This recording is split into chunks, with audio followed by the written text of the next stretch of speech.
we provide you the platform to turn your dreams into reality. Give wings to your aspirations with KR Mangalam University. Jammu Kashmir के पहलगाम में आतंकी हमला हुआ, हिंदुओं को चुन चुनकर मारा। इसके बाद में भारत की ओर से तगड़ी कार्रवाई की गई। ऑपरेशन सिंदूर इस कार्रवाई को नाम दिया गया और इसके बाद शुरू हुई भारत में राजनीति के बीच अब शुरू होने वाली है एक मैराथन चर्चा। संसद में 16 घंटे बहस हो गई और बहस से पहले ही कांग्रेस में कहीं ना कहीं फूट पड़ती हुई नजर आ रही है। चर्चा के केंद्र में शशि थरूर हैं, जिनका एक तीखा बयान, आप इसे कहेंगे, एक अलग अंदाज में उन्होंने बयान दिया है। और बयान ऐसे दौर में सामने आया जब कांग्रेस पार्टी की ओर से ऑपरेशन सिंदूर पर चर्चा के बीच एक बड़ा संदेश जो है वो दिया गया है।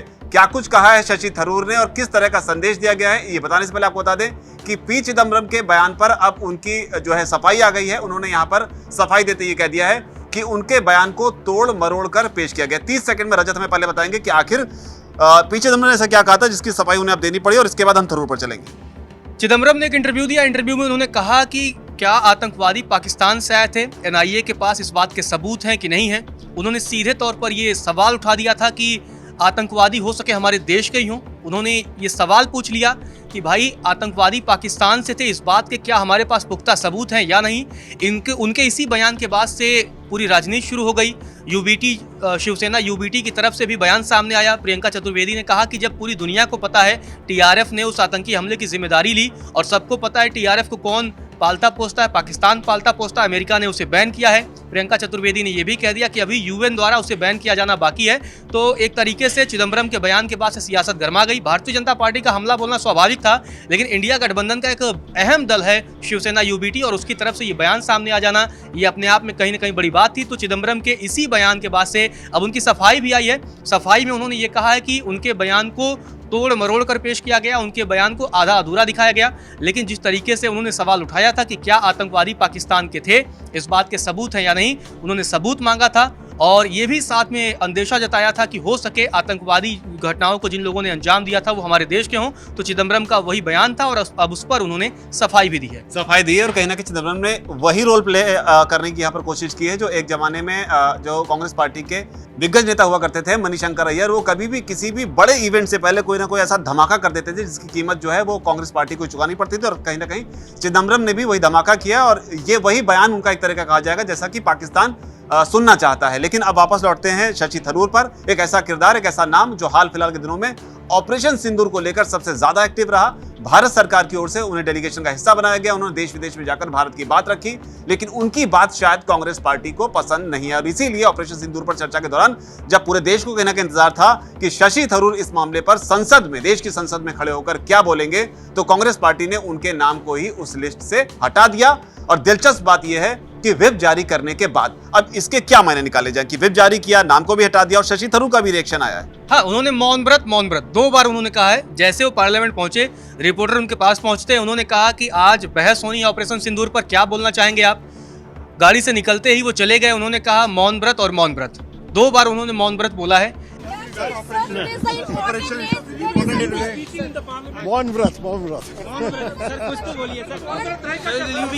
सर, पार्लियामेंट में मौन व्रत होगा क्या? ये बस यही।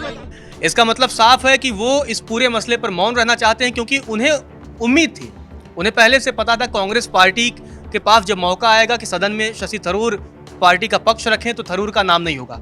और ये शुरुआत आज की नहीं है। पार्टी ने व्हिप जारी किया, मतलब सारे सांसद अवेलेबल रहे, तो ठीक है, थरूर पहुंच गए पार्लियामेंट। लेकिन सबसे बड़ी बात है कि थरूर का नाम नहीं होना अपने आप में कई बड़े संदेश दे रहा है कांग्रेस की तरफ से। और ये अभी की बात नहीं है।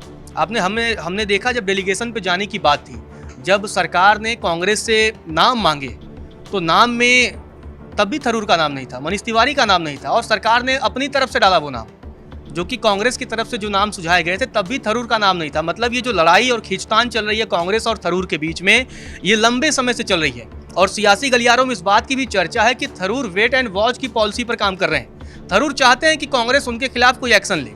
थरूर अपनी तरफ से कोई कदम नहीं उठाना चाह रहे हैं। थरूर नहीं चाह रहे हैं कि वो पार्टी से इस्तीफा दें। वो चाह रहे हैं कि ठीक है, पार्टी आपको जो करना है वो आप करिए, उसके बाद फिर मैं अगला डिसीजन लूंगा। और यही वजह है कि जब आज वो पार्लियामेंट पहुंचे, जब पत्रकारों ने उनसे सवाल पूछा कि थरूर साहब आज ऑपरेशन सिंदूर पर बहस होनी है और आप बड़े उस डेलीगेशन का आप हिस्सा थे, विदेशों में भारत ने क्या पक्ष रखा और पाकिस्तान के आतंकवाद को किस तरीके से एक्सपोज किया, आप उस डेलीगेशन का हिस्सा रहे हैं। तो ऐसे में एक बड़ी जिम्मेदारी हो जाती है कि आप कुछ कहना चाहेंगे, क्योंकि एक हफ्ते पिछला हफ्ता जो पूरा जो है मानसून सत्र का पहला हफ्ता हंगामे की भेंट चढ़ा, और अब जब ऑपरेशन सिंदूर पर, और ये बड़ा ऐतिहासिक चर्चा है भारतीय संसदीय इतिहास में, कुछ ऐतिहासिक चर्चाओं में से एक ये रहेगा। जब भी भारतीय संसदीय परंपरा जब तक है तब तक ऑपरेशन सिंदूर पर ये जो 16 घंटे बहस होने वाली है वो बहुत ऐतिहासिक चर्चा रहने वाली है। इस दौरान हमें सच पता लगेगा कि आखिर ऑपरेशन सिंदूर को किस तरीके से अंजाम दिया गया, पहलगाम में क्या कुछ हुआ, इसके बाद सीज फायर कैसे हुआ, ये सारे मसले, इनकी पोल जो है वो जनता के सामने, इनकी सारी परतें सच्चाई सामने आने वाली है। और थरूर जो एक डेलीगेशन का हिस्सा थे, ऐसे में कांग्रेस की तरफ से उन्हें ना बोलने देना कई तरह के सवाल खड़े करता है। क्या कांग्रेस को डर है, ये सवाल ये भी उठ रहा है कि क्या कांग्रेस को डर है कि थरूर सरकार का पक्ष ले सकते हैं, क्या थरूर सरकार के खिलाफ आक्रामक रुख नहीं अपनाएंगे? ये बहुत सारे सवाल जो है वो खड़े होते हैं। इसी वजह से अपने आप में लगता है कि कांग्रेस ने ये सोचा कि थरूर को मौका देना मुनासिब नहीं है। इसी वजह से राहुल गांधी हो, प्रियंका गांधी हो, इसके अलावा से गौरव गोगोई, ये लगातार जो एकदम कांग्रेस के मेन कोर गुट के लोग हैं, उन्हें ही पार्टी ने बोलने के लिए मौका देने के अपने लिस्ट में शामिल किया है।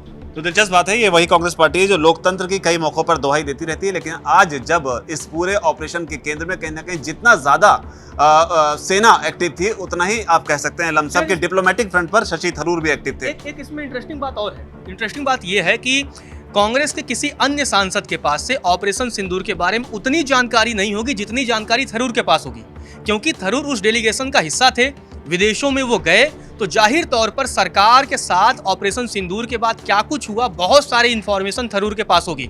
और निश्चित तौर पे कांग्रेस के जितने भी सांसद होंगे, थरूर जितनी जानकारी, इंफॉर्मेशन किसी के पास नहीं होगी। ऐसे में उन्हें न बोलने देना अपने आप में एक बड़ा सवाल खड़ा होता है। अब ये राजनीति की एक पहलू है, क्योंकि कहीं न कहीं ऑपरेशन सिंदूर पर जब से हमने देखा सीज फायर के बाद से ही राजनीति शुरू हो गई थी, सरकार को गड़बड़ी खड़े करने की कोशिश की जा रही थी कांग्रेस की तरफ से। तो कांग्रेस का भी ये मानना है कि अगर हमें थरूर को अगर वो मौका दे देते, तो ऐसे में अगर वो कहीं ना कहीं सरकार और सेना के पक्ष में अगर वो बयानबाजी कर देते, तो कांग्रेस के लिए एक बैकफुट पे जाने वाली बात हो जाती। शायद यही वजह होगी कि कांग्रेस ने उन्हें मौका देना मुनासिब नहीं समझा। और ऐसे दौर में जबकि थरूर जो है एक मेन कैरेक्टर थे, यानी कि आप ऑपरेशन सिंदूर पर बहस चाहते हैं, बहस 16 घंटे तक होगी भी, लेकिन जो मेन प्लेयर है इस पूरे गेम का, मेन प्लेयर्स में से एक जो शशि थरूर है, क्योंकि दो किरदार जो हैं डिप्लोमेटिक फ्रंट पर सबसे ज्यादा एक्टिव दिखे थे उस टाइम पर, जिसमें असदुद्दीन ओवैसी का नाम भी था और शशि थरूर का नाम भी था। लेकिन अब कांग्रेस पार्टी ये चाहती है शायद कि शशि थरूर जो है वो अपनी इंफॉर्मेशन अपने तक ही रखें और बाकी मुद्दों पर सरकार जो है जवाब दे। आप इस पूरे घटनाक्रम को किस तरीके से देखते हैं? शशि थरूर का ये कहना मौन व्रत, इस पर आपकी क्या राय है? नीचे अगर कमेंट सेक्शन में जरूर लिखें। धन्यवाद।